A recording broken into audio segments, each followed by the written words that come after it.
Olá, meus amigos, eu sou o Dr. Guilherme Almeida e estou aqui mais uma vez para o Papo MedCode, aquele podcast do seu aplicativo MedCode que todos já estão acostumados a assistir todas as semanas. Hoje, para variar, estou aqui com quem? Com quem? Meu amigo Dr. Áureo do Carmo.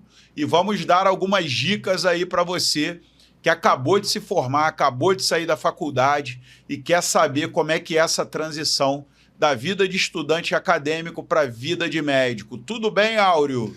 Tudo bem, meu amigo. Boa noite a todos aí. Não esqueçam de curtir o nosso canal no YouTube. Muito importante o apoio de vocês para a gente continuar com esse nosso bate-papo e esclarecendo algumas dúvidas, né? E hoje a gente vai esclarecer dúvidas dos nossos amigos aí, dos nossos futuros colegas ou colegas já recém-formados. Fala para mim, Guilherme, assim, dá um panorama geral aí de como é a realidade do ex-estudante de medicina, né? Que ele fica no limbo, né? Ele não é nem estudante nem médico. Cara, eu posso dar o meu exemplo, por exemplo. Que é o exemplo nosso, né? E aí você pode contar o seu. Né? Eu participei de uma reunião no Conselho Regional de Medicina do Rio de Janeiro, né? Que era uma reunião que era falado um pouco sobre esse assunto, né? De alguém que deixou de ser estudante de medicina e passou a ser médico e, no final, entregaram para a gente o nosso número, o nosso registro, CREMERG, juntamente com uma caneta e juntamente com um carimbo. O CREMERG deu um carimbo para a gente. Beleza, hein? E aquele carimbo foi utilizado no mesmo dia, na verdade, na mesma noite. Né? Eu saí logo para dar o meu primeiro plantão de emergência no ato. Né? Então, eu acho que uma coisa inerente, né, a um ex-acadêmico ou ex-estudante de medicina, porque estudante de medicina nós vamos ser a vida toda, né? Mas um ex-graduando de medicina para um médico propriamente dito, eu acho que a primeira coisa é dar plantão, cara. Eu acho que esse é um caminho normal para a maioria, né? E plantão geralmente de emergência e terapia intensiva. Isso. Para complementar a residência médica ou para complementar uma pós-graduação que porventura faça. Eu particularmente desconheço, não sei se você pode me falar, de alguém que se formou e abriu logo um consultório e começou a trabalhar no consultório. Assim, eu até comecei o consultório muito cedo, né? Porque isso foi orientado, né? Eu tive, ao longo da carreira, né? A gente tem vários mentores na nossa vida, né? Começando pelos nossos pais, né? Enfim, parentes. Mas, ao longo da carreira médica, eu tive a sorte de ter alguns mentores muito bons, né? E um deles foi o Dr. Luiz Facuri, né? Que é pai do meu amigo lá, Max, que eu trabalho com ele lá na enfermaria, lá na 8ª enfermaria no Gafré. E o Luiz Facuri, ele sempre falou isso pra gente, né? Falou, olha, você vai atender em consultório, você vai ser clínico, então já começa a atender logo, porque o seu consultório só vai dar certo daqui a 5 ou 10 anos.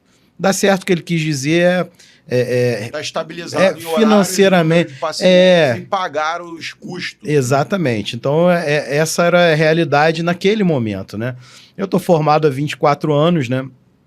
Naquela época, não tinha, por exemplo, o que tem hoje, né? Hoje você tem a sublocação, né? Você pode chegar num espaço, numa sala, numa clínica, e você só pagar aquele horário que você está alugando. Então, vamos supor, você chega lá, ó, quero atender aqui quarta-feira à tarde, de 1 às 5. Então, você paga ali 500, 600 reais, uma fração do que né? seria. E você não paga... Nessas sublocações não tem recepcionista que você precisa contratar, já tem a recepcionista. Exatamente, essa é a grande vantagem. Né? As contas de luz, eu não sei o que, todas são pagas pelo dono do espaço, né? Do espaço, né? Então isso é uma coisa muito boa que tem hoje, né? Essa possibilidade.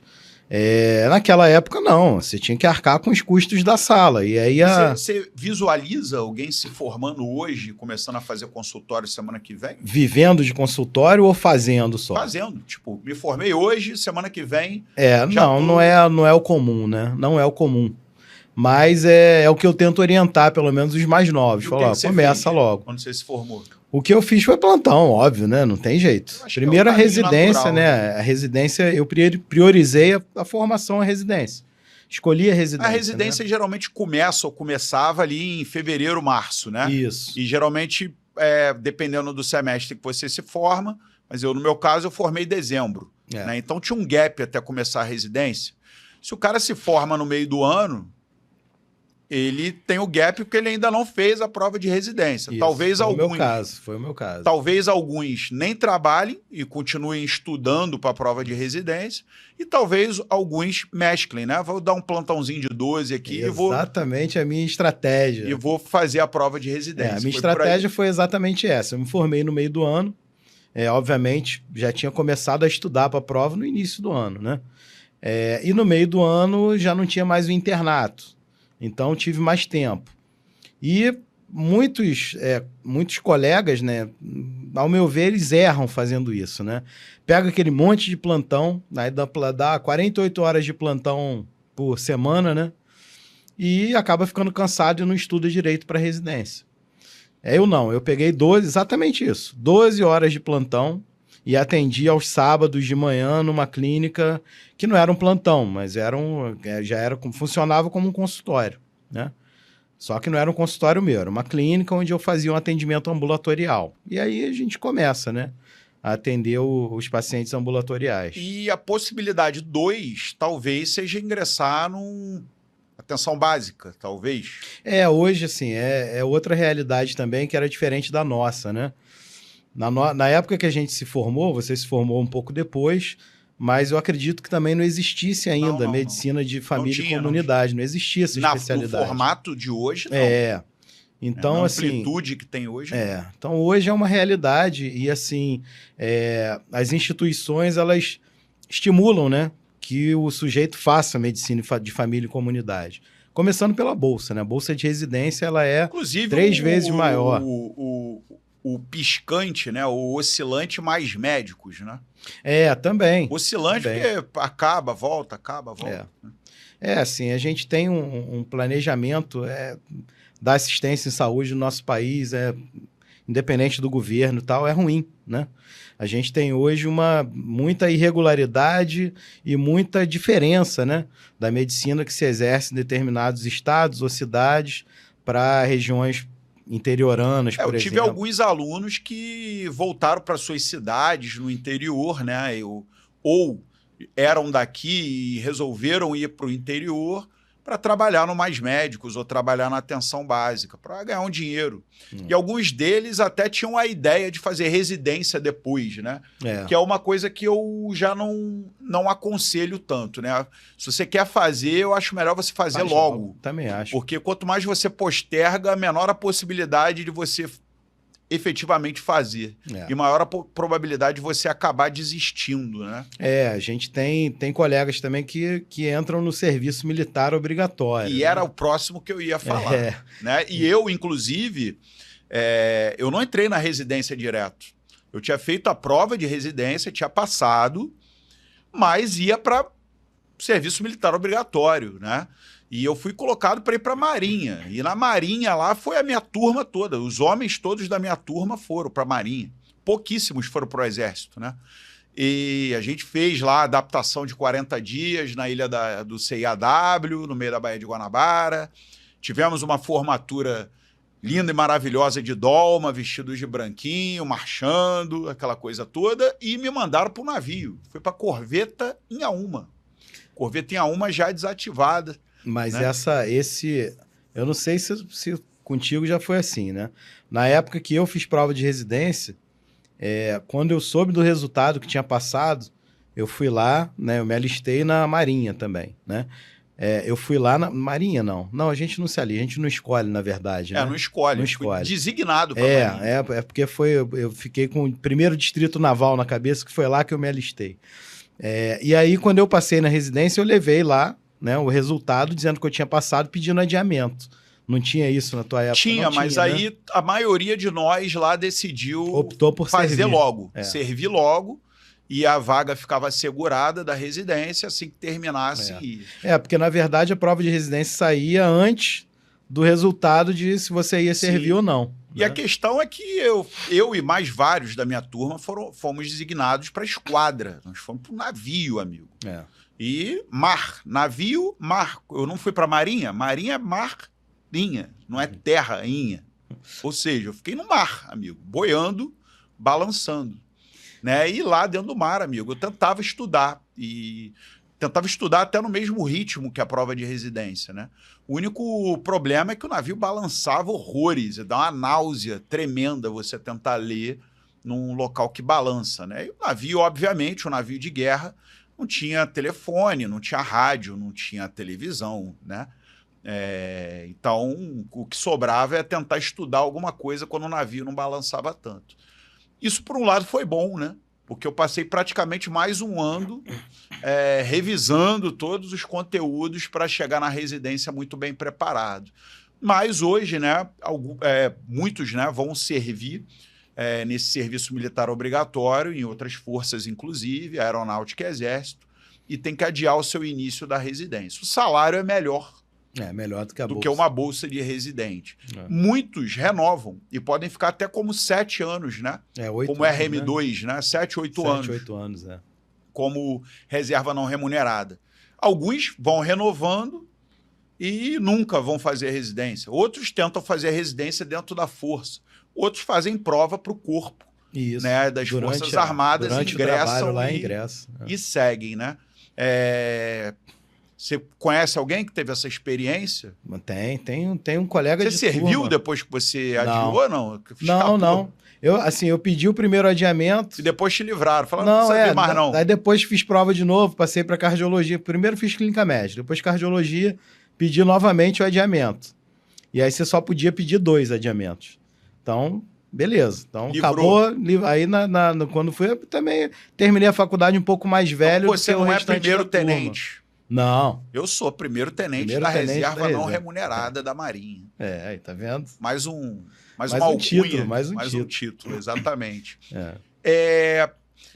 E, por exemplo, o que você acha que são os principais medos ou as principais inseguranças de uma pessoa que está recém-formada na sua visão aí? Assim, a primeira coisa a gente tem as questões, vamos dizer assim, organizacionais, ou burocráticas, vamos dizer assim, e as questões práticas, né?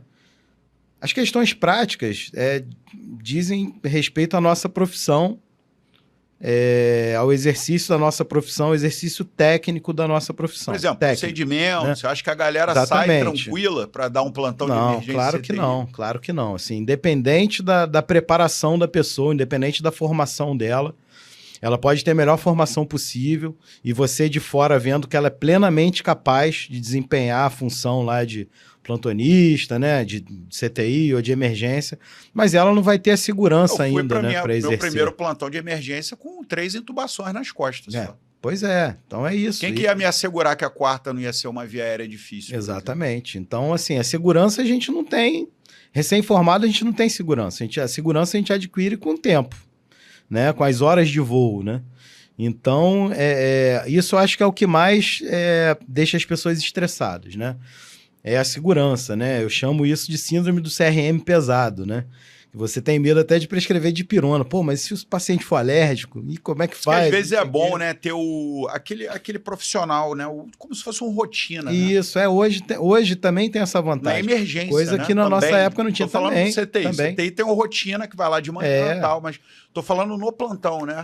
Tem no CTI também uma rotina de plantão e pega ali uns... Em geral, né, assim, a maioria dos serviços hoje está rotinizado, né? Você tem lá rotinas o tempo todo. O tempo integral. Todo. Integral. Isso é muito importante. Integral. Isso é muito importante. Você tem aquele rotina que fica lá durante o dia, que organiza os casos, conversa com a família, traça a conduta. E de noite, pode às vezes não passar a noite toda, né? Tem alguns serviços que o rotina fica até um determinado horário, 10 horas da noite, meia-noite, né? A escala é diferente do plantão. Você tem, por exemplo, plantão começando 7 horas da manhã, mas o rotina chegando às 9. Né? E aí o rotina fica de 9 às 15, por exemplo. E um outro rotina chega às 15 e vai até às 21. Então, são horários diferentes, né? De rotina e do plantão. Mas a maioria dos serviços hoje tem rotina o tempo todo.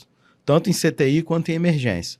Então, isso já melhora, reduz a insegurança do recém-formado. E aumenta a confiança e acelera o treinamento também, Isso. né? E assim, e falando de questões não técnicas, né? Você tem as questões também práticas da nossa profissão. Por exemplo, na época que a gente se formou, raramente as pessoas abriam empresa, né? Se tornavam Verdade. pessoa jurídica, né? Hoje isso é quase obrigatório, Tinha plantão, cara. quase não. Hoje é obrigatório. Você recebia, às vezes, plantão na mão. Na com mão. dinheiro. Exatamente. Né? Era assim, eram situações, eram ilegais, na verdade, né? São situações ilegais, relações ilegais, né? Entre patrão e empregado, porque não tinha vínculo nenhum, né? Ele falava, vou te pagar tanto pagar em dinheiro aí, pronto, no final do e plantão. acabou. O cheque, passava o cheque. Ou no mês, até o dia tal eu te pago, vai ser tanto por plantão, a gente junta. Então, hoje, isso já não é mais tão comum, né? Você tem que abrir lá o CNPJ. Exatamente. Para hoje ter as relações... deduções fiscais adequadas, isso. Né? Os 15%. Então, na prática, você tem que abrir uma empresa. Para você abrir uma empresa, no mínimo você tem que ter o contador, né? Não tem jeito, você tem que ter o contador para te ajudar. Você não consegue administrar legalmente a sua empresa sozinho, né? E aí você tem os contadores, pessoas físicas ou empresas de contabilidade. Tem mais empresa, né? Até o contador mesmo, pessoa física, ele abre uma empresa para ele. Ele passa pelo mesmo processo. Exatamente. Para pagar menos, né? Exatamente. Então, hoje, abrir uma empresa é a regra, né? Qualquer lugar que você vá, por exemplo, aí, né, uma grande rede de hospitais privados do Rio de Janeiro, você tem que ter empresa, senão você não trabalha, né, lá nessa rede, né? Então, isso é uma coisa prática que não me ensinaram, né? E tem essas clínicas que você falou, né? As clínicas de atendimento em massa, né? Que eu trabalhei numa clínica dessa aí. Clínicas populares, né? Populares, que a gente chamava, né? Milhares e milhões de atendimentos. Assim, essas clínicas são... uma porta. É uma porta, né, do mercado. Isso me ajudou para ganhar experiência. Ajuda. Eu já atendia bastante ambulatório, no internato, e ali foi uma forma de eu ganhar algum dinheiro e atender muitos casos e me treinar. Assim, a gente a nossa formação, né, é uma formação de hospital público, né? A gente fez a nossa graduação em uma instituição pública, e depois também fez residência em hospitais públicos. Então, a gente está acostumado a atender, né, volume, né? A gente vai para um ambulatório, você não vai no ambulatório do hospital lá do Gafre ou do Fundão para atender 1, 2 pacientes. Não, de forma nenhuma. Você vai atender meia dúzia, vai atender 10, vai atender 15, né? E isso é importante para a gente aprender mesmo, né? Então, essas clínicas, por mais que sejam clínicas privadas, né? Mas ela tem um perfil mais popular, né? Vai atender, muitas vezes, uma população de baixa renda. Isso é muito mais para o clínico em si. Para o clínico em si, né? Um cara que vai fazer cirurgia, um cara que vai fazer... Ou pediatra, né? Porque pediatra é clínico, no final das contas. Então, um cirurgião, um gineco-obstetra, um O da vida, aí você tem que ter... Tanto sentido. Talvez não faça tanto sentido, e até porque você tem que ter uma estrutura melhor, né? Você não vai operar num lugar que não tem o mínimo de segurança biológica, por exemplo, né? Para um atendimento clínico, você não tem tanta exigência assim. Se tiver uma sala limpa, né? Uma lixeira, um lugar para você lavar a mão, papel toalha, exigências mínimas da vigilância sanitária, tranquilo, você vai e atende, né? E é importante também, é uma porta de entrada para o mercado, né? O que eu vejo muito hoje são, às vezes, não clínicas populares, mas, às vezes, instituições renomadas. Tem uma rede privada do Rio de Janeiro que faz isso, oferece isso. Não para o recém-formado, né? Mas para o especialista. Por exemplo, você acabou de fazer a tua residência de clínica médica, trabalha no hospital, e o hospital deixa você atender lá no ambulatório dele, não te cobra nada, né? E você pega uma porcentagem do atendimento. Claro que isso daí, assim, é uma remuneração que não é tão boa, né? O plano de saúde paga mal ao hospital. E o hospital vai te repassar uma porcentagem disso, né? Para quem está começando e vai pegar a mão, vai pegar a experiência, vai fazer conexões, network dentro do hospital. Exatamente. Então, funciona e é uma boa estratégia, né? Proporcionalmente, paga melhor do que o plantão, por exemplo, né? Num plantão, você ganha lá X por hora. atendendo nesse regime aí, você vai ganhar 2x. Mais ou menos isso. A conta hoje é mais ou menos isso. E talvez uma boa regra financeira aí para quem está sendo recém-formado é a regra de ouro, né? Jamais gaste mais do que você ganha. Aliás, isso é uma coisa, isso é uma dica de ouro mesmo. Ela né? é a regra de ouro. Jamais gaste mais do que você ganha. Assim, a gente... eu vim de uma família pobre, né? A gente não passou fome, nada disso, mas a gente não tinha dinheiro para desperdiçar, vamos dizer assim. E aí você... né, tá numa realidade lá de estudante de medicina, que você não ganha nada, ou quando você ganha lá uma bolsa... E você não pode trabalhar, porque a faculdade de medicina é integral. Integral. Você vai ganhar uma bolsa, né? Vai ganhar uma bolsa que é vai R$300. 7h30 da manhã, vai embora às 6 da tarde. Exatamente. Ou 5 horas. 5 e aí você sai dessa realidade de bolsa de R$300 por mês, passa para uma residência. Residência é uma bolsa também, né? Muito melhor que, obviamente, que os R$300, mas também é uma bolsa, que sim, é um pagamento muito menor do que o mercado te paga hoje. E aí você acaba a tua residência e entra no mercado de trabalho, ou até durante a residência, né? E aí você sai dos seus R$300 ou os 3 mil da residência para um salário lá de R$10 mil, por exemplo, 12 mil. Dependendo de onde você trabalha, né? Da sua carga horária, ou se você vai dar mais plantão. Ou se você vai dar mais plantão. Então, assim, é como se você tivesse, né, da noite pro dia, ficado milionário, né? O sentimento é esse, né?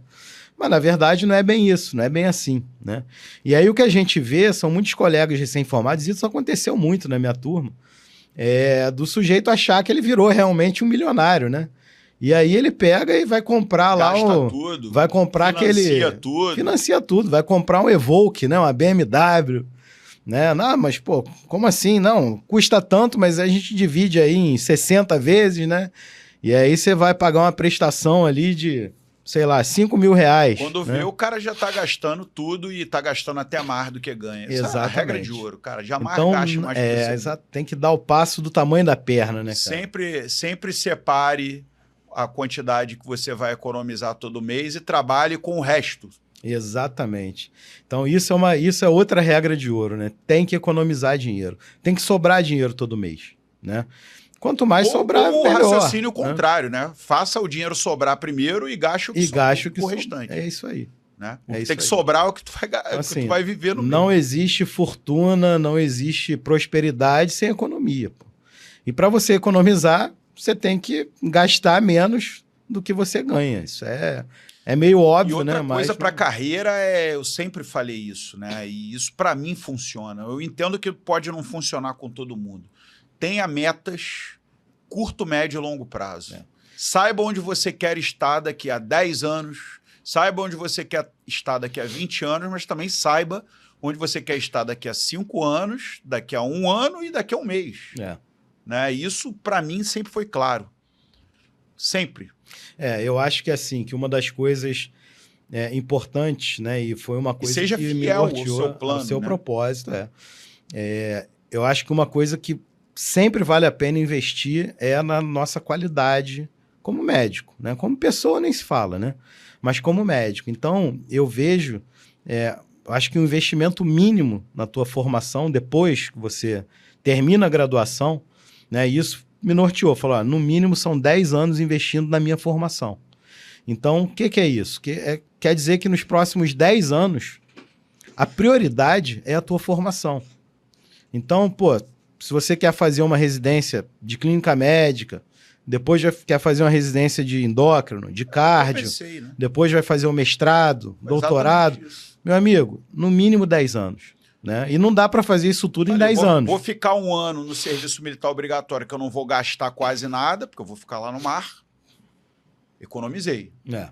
Comecei a residência de clínica médica, faculdade de nutrição à noite. Fiz a residência de endocrinologia, dei os meus plantões. Terminei, pô, suei nos 4 anos? Suei, mas beleza, já tô com um dinheirinho guardado e agora vamos trabalhar. Abre o consultório, subloca, trabalha ali 1, 2 tardes na semana. Não vai ter paciente para mais que isso mesmo. Continua dando plantão se for o caso.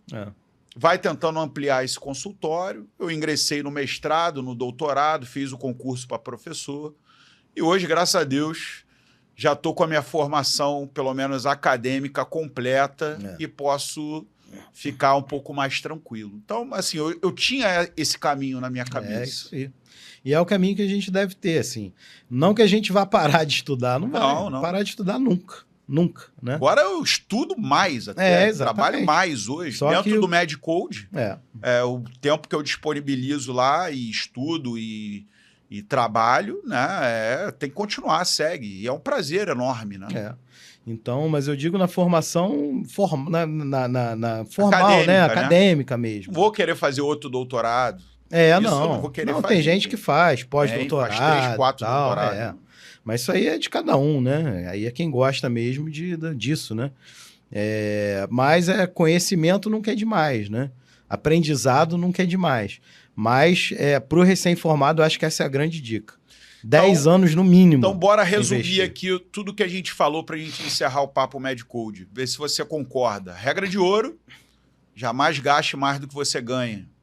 Isso. Perfeito. Tenha um planejamento de curto, médio e longo prazo, que você colocou o planejamento de 10 anos pós-formado. De longo prazo, eu acho que é o mínimo para formação depois da graduação. Mínimo. E, na sua graduação, se prepare o máximo possível para você entrar num ambiente de plantões ou de atenção básica, que o seja, ou atendimentos ambulatoriais em clínicas, para que você tenha a menor insegurança possível. Se prepare, faça estágios, seja acadêmico voluntário, bolsista que o seja, pegue mão para quando você pegar o seu CRM, você se sentir menos inseguro possível. Exatamente. Assim, a gente hoje tem aí difundido aí os cursos preparatórios para provas de residência, né?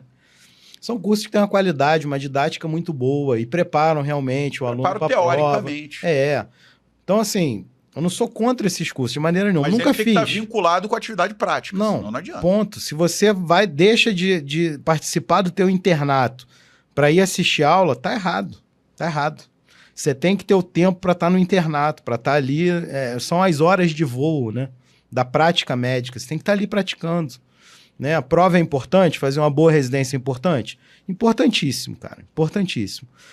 Mas ser médico, né? Saber ali, praticar mesmo a medicina ali, viver na pele ali o que é ser médico, que é isso que a gente faz durante o internato, durante a residência também, é mais importante ainda. A teoria sem prática é cega e a prática sem teoria é burra. Exatamente.